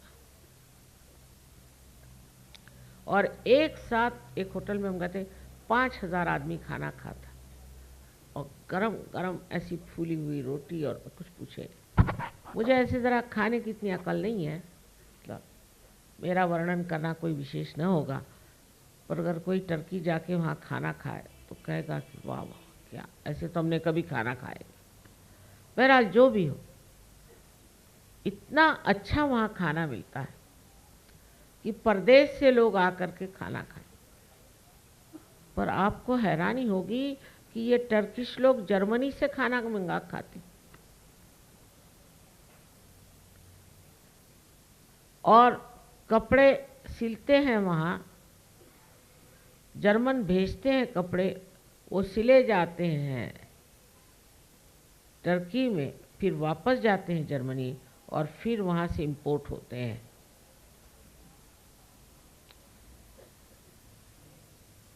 अपने यहाँ भी है काफ़ी ये बीमारी कि इम्पोर्टेड चीज़,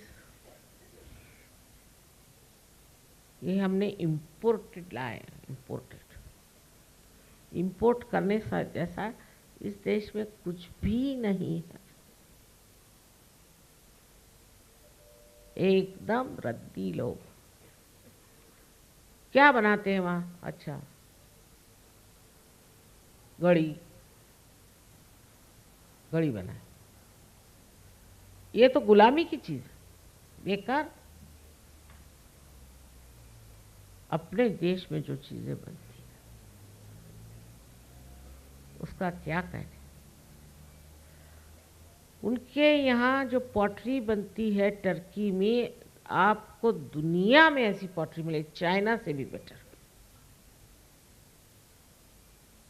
लेकिन उनके रोजनथाल के डिनर सेट में खाना खाते,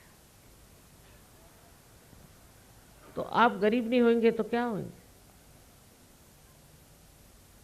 और कल हम लोग बड़े गरीब हो गए, मैंने कहा और जाओ, अब जर्मनी में जाके भीख मांगो, वो भी अच्छा रहेगा। तो शारदा देवी की जिस देश पे इतनी कृपा है, उनको क्या जरूरत है परदेसी चीजों को इस्तेमाल करने की।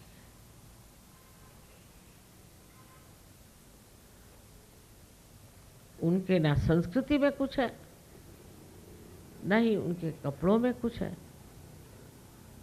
और नहीं उनके खाने पीने में कुछ है। सब टिन का खाना खाते हैं सुबह से शाम तक, ताज़ी सब्जी वहाँ मिलती नहीं। अब कांटे चम्मच से खाए बगैर आजकल लोग सोचते हैं कि आप देहाती हो गए। अब ये बाहर के सहयोगी हाथ से खाते हैं, और अपने इंडियन सहयोगी जो हैं वो कांटे चम्मच से खाते हैं। यहाँ तक इस कदर हम अंग्रेज होने की कोशिश कर रहे हैं कि गणपतिपुरे में बड़े मुश्किल से इंडियंस के लिए और फॉरेनर्स के लिए अलग अलग बाथरूम्स बनाए, इंडियंस के इंडियंस के ढंग के और फॉरेनर्स के फॉरेनर्स के ढंग के। तो इंडियंस ने कहा कि हमें तो वैसे अंग्रेजी ढंग के चाहिए माँ। अच्छा,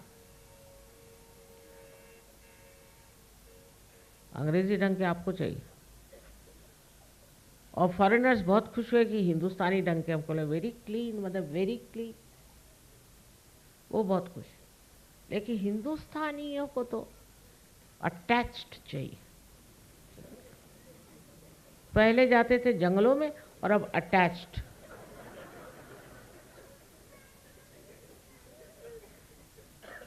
इतनी अंग्रेजियत हमारे अंदर आ गई। बहरहाल उसमें भी हर्ज नहीं। तो बेचारे वहाँ के लीडर साहब आए, माँ मैं क्या करूँ, मैंने तो अंग्रेज़ों के लिए बनाया, उनको वो पसंद नहीं, और हिंदुस्तानी के लिए बनाने को पसंद। मैंने कहा अंग्रेज़ों की जगह हिंदुस्तानियों को रख दो और हिंदुस्तानियों की जगह अंग्रेज़ों को। बताओ, सल्यूशन तो निकल आया, लेकिन मेरे दिमाग में ये बात आई कि ये अच्छी बात है।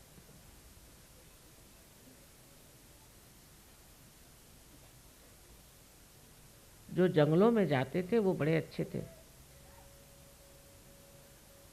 ये ऐदीपना का लक्षण है। हाँ, बुढ़े लोग वो मेरे समझ में आए, लेकिन जवान लोगों को ऐदीपना की कहाँ से बात चढ़ती? क्योंकि वो विदेशी चीज है, इसलिए बहुत ज्यादा स्मार्ट।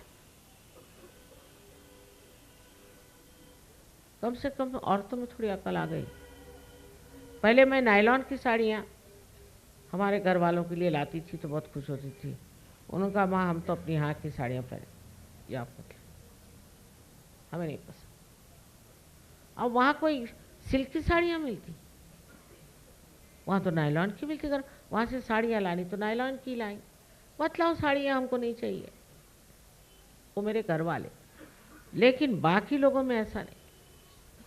एक देवी से हमने कहा, भाई वहाँ तो नायलॉन की नहीं, मैं तो शिफॉन पहनती हूँ, सिर्फ शिफॉन। अच्छा, ये मोटी हैं और मैं शिफॉन पहनती हूँ। मैंने कितने गज लगते हैं आप?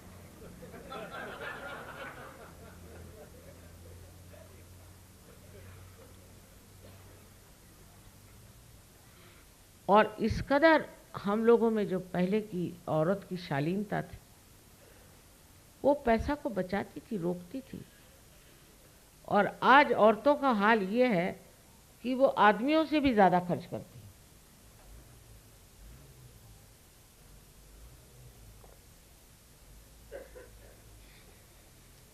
कहीं हेयर ड्रेसर के पास जाओ, नाखून कटवाने तक,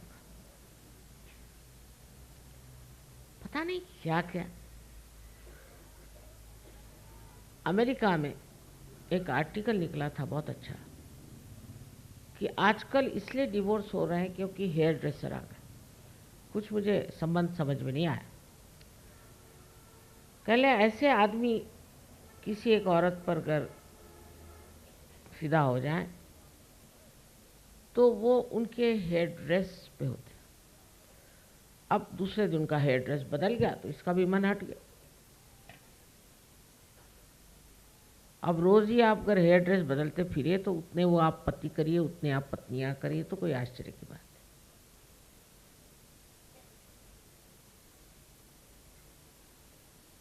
उनसे पागलपन सीखने की अपने को जरूरत नहीं। कम से कम हिंदुस्तान में औरतों ने अपना तरीका छोड़ा नहीं। बहुत सी औरतों ने छोड़ दिया, लेकिन जिनको घोड़े पर तो छोड़ो, गधों पर भी बैठना कभी हुआ नहीं, वो हम देखते हैं। जिस तरह से उनका बर्ताव शोभा ही नहीं देता है एक हिंदुस्तानी से। जिस तरह से वो चलती हैं, घूमती हैं, अपने को समझती हैं। जिस दिन औरत ने अपनी शालीनता छोड़ दी, उसी दिन उसके अंदर से जितना कुछ शुद्ध कला का स्वरूप कहिए, या स्त्री का स्वरूप, पत्नी का स्वरूप, माता का स्वरूप, सब खत्म हो जाए।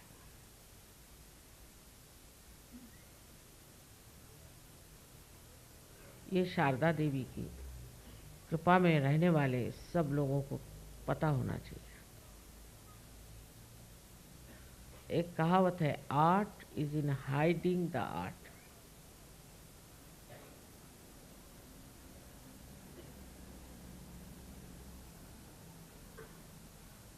कि आप जो भी कुछ करते हैं उसमें दिखावे की जरूरत नहीं, और उसमें शोबाजी की जरूरत नहीं। किंतु आप जो कुछ भी करते हैं, पहनते हैं, वो ओढ़ते हैं। अगर आपको शारदा देवी की पूर्ण मेहरबानी चाहिए तो दूसरों के लिए करिए, अपने लिए नहीं। दूसरे क्या कहें? तो लोग कहेंगे कि हाँ एक एक्ट्रेस बन के घूमेंगे तो सब लोग हमें देखेंगे और क्या, हम तो बहुत पॉपुलर हो जाएंगे। नहीं, मैंने देखा है जितनी भी एक्ट्रेस लोग हैं उनका नाम ऐसा लोग लेते हैं जैसे कोई रास्ते पे खड़ी औरत, उसकी कोई इज्जत, नुमाइश की चीज। सारी चीज में भी शारदा जी का एक आवरण होना चाहिए। संगीत आपको मालूम होना चाहिए, चाहे देहात का ही। ऐसे भी लोग मैंने देखे हैं कि जो औरंगजेब से भी पढ़े, उन्होंने संगीत जानते नहीं लेकिन बोलेंगे बहुत। एक साहब बड़े अपने को संगीतकार समझ के बैठे, यूँ भलती जगह सम दे भलती। मैंने कहा है कौन महाराज? अरे तो इनका बड़ा भारी एसोसिएशन संगीत पर। मैंने कहा अच्छा। तो कहते अच्छा अभी इन्होंने गाना गाया था, अब बाजा भी बजा रहे थे। वाह वाह। तो इनसे ये कहिए कि ये दरबारी गाए। तो मैंने दरबारी तो गा चुके भाई, अभी दरबारी गा चुके, आप कह दरबारी गाएं।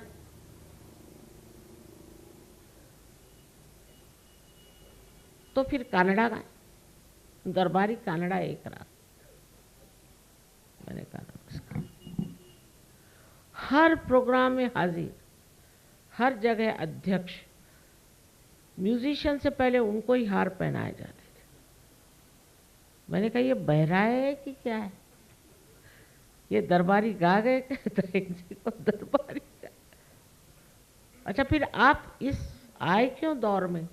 भाई ठीक, आप संगीत के लिए नहीं आए तो इसमें क्यों आए? हर इसमें मास्टर।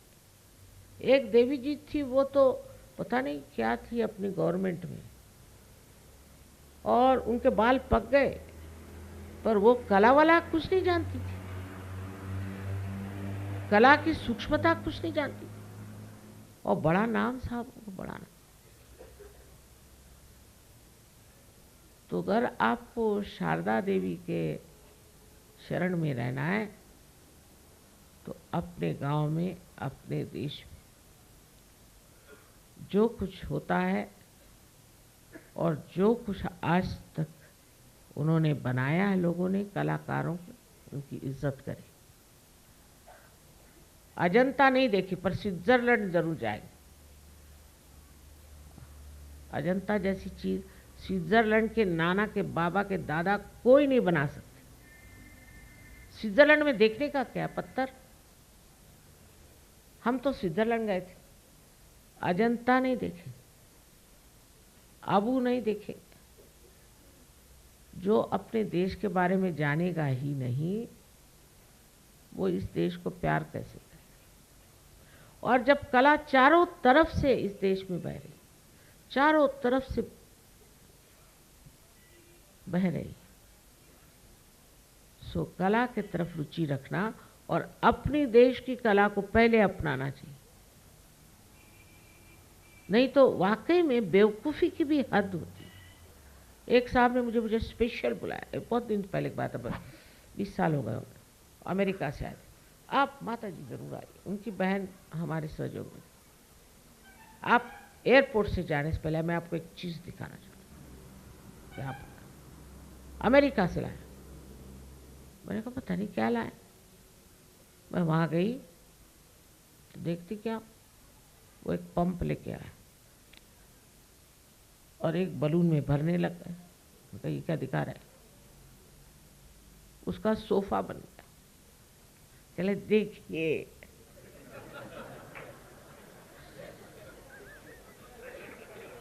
अब विराजिए इस पे। मैंने कहा भाई देखो, मेरे पास बहुत ज़्यादा वाइब्रेशंस हैं, उससे फट जाएगा।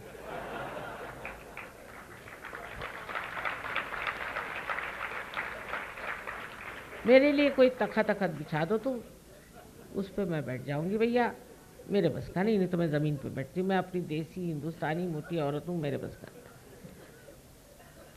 अरे कहले आप पे कोई इम्प्रेशन ही नहीं पड़ा।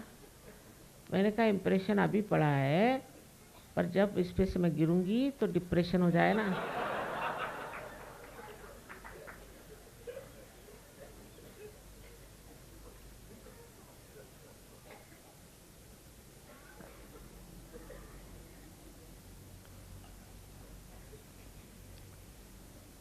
तो सबसे पहले जो बात कही वही अब फिर कहूँगी कि शारदा देवी की कृपा आपके इस भारतवर्ष पे बहुत है, और क्योंकि पाकिस्तान और बांग्लादेश भी यही देश का एक भाग है, वहाँ पर भी है, पर धीरे धीरे हट जाएगी। आजकल तो वहाँ सब लोग एक दूसरे को पत्थर ही मार रहे हैं। कुछ लोग औरतों को ज़मीन में गाड़ के मार रहे हैं, और कुछ लोग कराची में कल देखा मैंने पत्थरों पे पत्थर मारे बैठे। वहाँ कला क्या चली। सो इस भारतवर्ष की जो देवी की कृपा है उसे आप अपने नज़रों से देखिए, उसको समझिए, उसका आनंद उठाए। फिर नाट्य कला है। बंगाल में और महाराष्ट्र में नाट्य कला बहुत ऊंची है। लोग सिनेमा नहीं जाते, नाटक में जाते। महाराष्ट्रीय नृत्य आप लोगों जैसे रईस नहीं है, पर 5 रुपए का टिकट हो चाहे 7 रुपए का हो, वो जा करके नाटक देखते।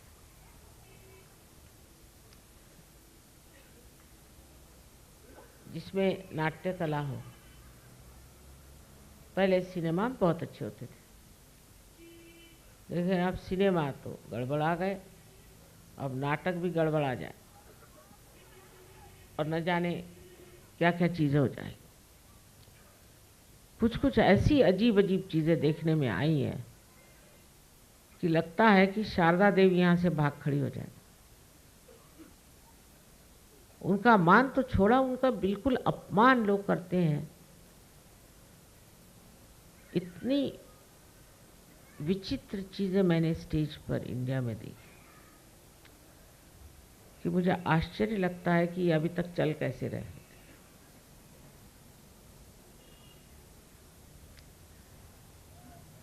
अब उन्होंने कहा है कि फिल्मों में से हम निकाल देंगे ये वो। हमारे जिंदा जी कभी हम देख लें कि ये सब गंदगी निकल जाए तो बड़ा आनंद आएगा। तो इंडिया की जो आर्ट है वो सुबक, जैसे आप चाइनीज आर्ट देखिए तो सिंह जैसे एक भूत के जैसे बना हो चाइनीज,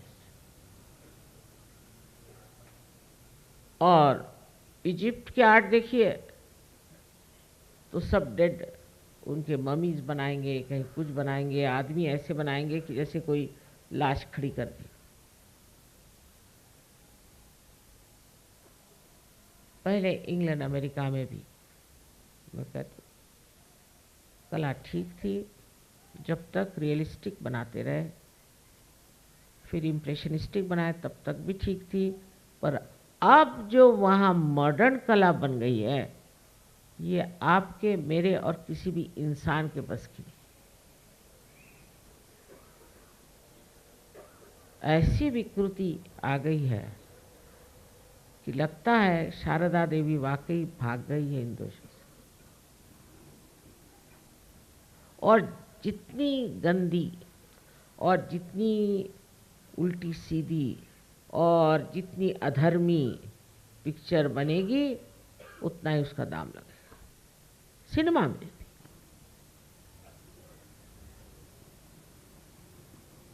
शारदा का बड़ा अपमान है। आप सब सहयोगियों को कला की समझ होनी चाहिए और कलात्मक चीज़ें आप इस्तेमाल करें, खासकर हाथ से बनी हुई, तो ये इकोलॉजिकल प्रॉब्लम ही ख़त्म हो जाए। अपने घर में 2 सुंदर चीज़ें होने से अच्छा है बनिस्बत 25 प्लास्टिक की चीज़ें और 40 पेपर प्लेट्स। यह अपनी भारत की संस्कृति जिसके रोम रोम में शारदा का प्रकाश।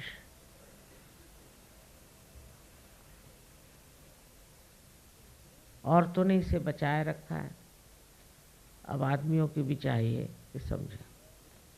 लेकिन हिंदुस्तान में तो ऐसे बहुत से लोग हैं, वो 4 रंग से ज़्यादा 5वां रंग नहीं जानते। आप जानते हैं ना डॉक्टर साहब, बहुत से रंग वाकई में। नहीं तो डॉक्टर लोग नहीं जानते। मैं तो डॉक्टरों के साथ रही हूँ, डॉक्टरों के साथ पढ़ी हूँ। तो सोचती थी कि इनको कला कभी नहीं आएगी समझ में, लेकिन जानते हैं तो बहुत बड़ी बात है। सो वो भी सूक्ष्म दृष्टि अपने अंदर आनी चाहिए। नाट्य कला में, हर चीज में, नृत्य में, हर चीज। अब ये नहीं कि आदमी औरतों जैसे नाचे, ये नहीं, लेकिन आदमी आदमियों जैसे उनका, औरतें औरतों जैसे। उसके शुद्ध स्वरूप में जब उतरे तो तब शारदा जी की तो कृपा है ही।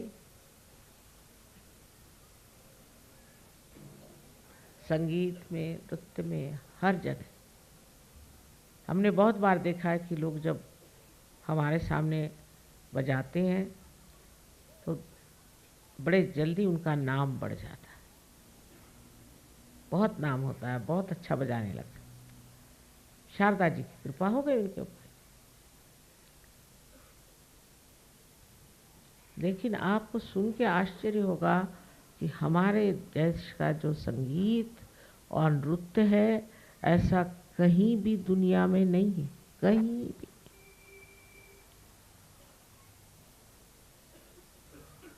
इस तरह। अब तीसरी जो हमारे अंदर शक्ति है, त्रिगुणात्मिका तीसरी शक्ति, वो महालक्ष्मी की शक्ति है। अब लक्ष्मी जी की पूजा तो अभी करके आए टर्की में, वहाँ गरीबी आ गई इसलिए।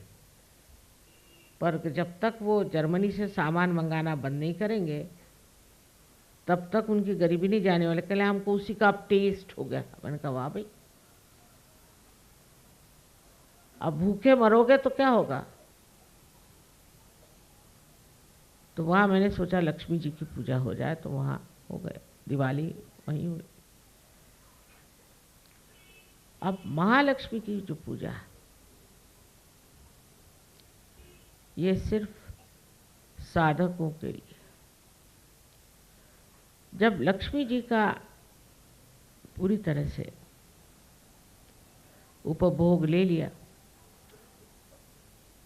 और बहुत हो गई लक्ष्मी, जैसे बुद्ध को हुआ था, महावीर को हुआ था, तो उपरति आ गई। और उपरति आने के बाद में वो परमात्मा को खोजने निकले। ये जो खोजने की शक्ति है, ये महालक्ष्मी शक्ति है। अब महालक्ष्मी का टेम्पल है अपने कोल्हापुर में, स्वयंभू है। तो वहाँ ये जोगवा गाते हैं कि हे अम्बे तू जाग, हे अम्बे तू जाग। नामदेव ने लिखा 16वीं शताब्दी। वहाँ के ब्राह्मणों से मैंने कहा कि महालक्ष्मी के मंदिर में ये क्यों गाते हो भाई, अम्बा जी का, ये तो अम्बा जी का गाना। पहले पता नहीं, अनादिकाल से चल रहा है यही यहाँ पे गाना, जब से नामदेव हुए। तो अम्बा कौन है? कहले देवी है ना अम्बा भी। मैंने कहा आपको इतना ही मालूम? मैंने कहा कि आपको तो मैं नहीं समझा पाऊंगी, ये बड़ी मुश्किल है।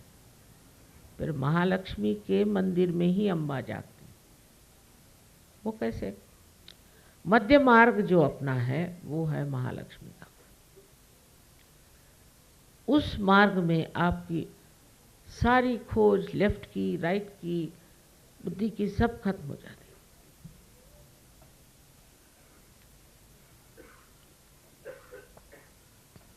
और आप मध्य मार्ग में आ गए। जब आपने खोजना शुरू कर दिया तो फिर आप पर महालक्ष्मी की कृपा होती है। और इसे बाइबल में रिडीमर कहा। 3 शक्तियां बताई उन्होंने। पहली शक्ति को कहा है comforter, left side. Right side को कहा है काउंसिलर और बीच वाली को रिडीमर। ये होली घोस्ट की 3 शक्तियां। सो जो मध्य मार्ग में जब आप प्रवेश करने लगते हैं और मध्य मार्ग में आ जाते हैं, तब आप एक साधक हो गए और साधक के ऊपर महालक्ष्मी उमड़ पड़ते। महालक्ष्मी की कृपा।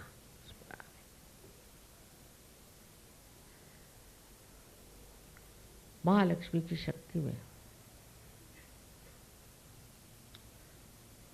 चढ़ना बहुत मुश्किल है, क्योंकि कभी मन लेफ्ट को जाता है, कभी राइट को जाता है, कभी लेफ्ट को जाता है, कभी राइट को जाता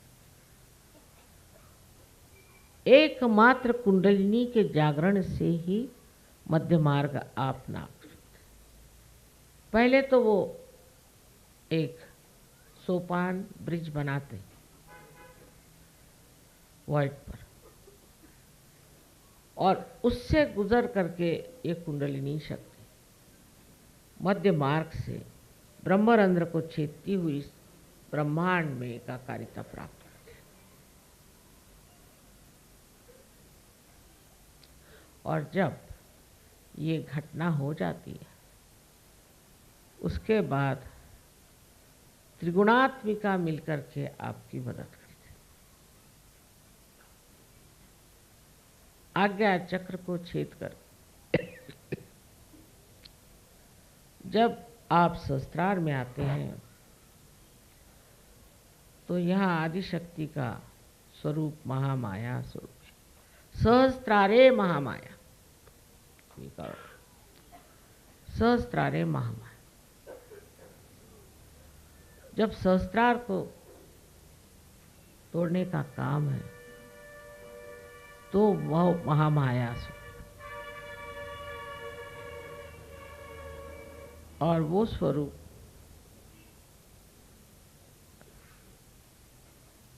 बड़ा छिपा हो, बहुत छिपा हो। और जैसे जैसे उसे जानने का प्रयत्न करते हैं, आप सूक्ष्म से सूक्ष्मतर सूक्ष्मतम हो जाते हैं। और ये सूक्ष्मता अत्यंत आवश्यक है कि हमारे अंदर जो कुछ भी गौरवशाली विशेष धन है, उसको जानने के लिए सूक्ष्मता चाहिए। उसमें सिर्फ एक बाधा आती है, और वो है आपकी लेफ्ट और राइट की खींच।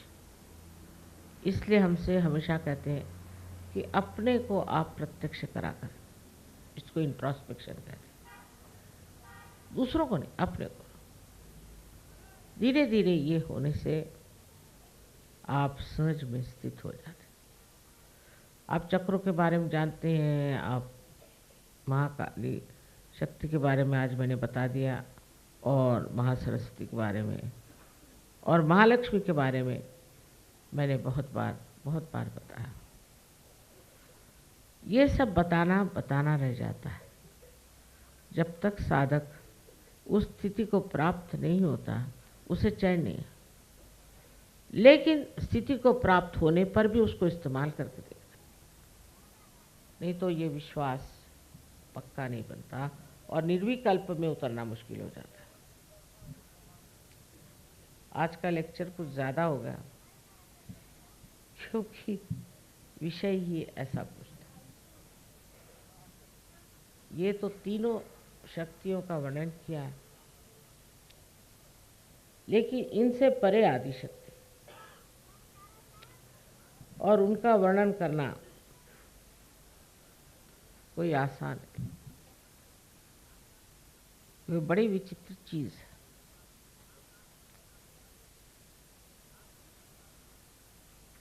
उनका वर्णन करना तो कठिन काम। आप ही लोग उनका वर्णन कर सकते हैं, मैं तो नहीं। ये आप पे छोड़ देने का। सबको मेरा अनंत आशीर्वाद।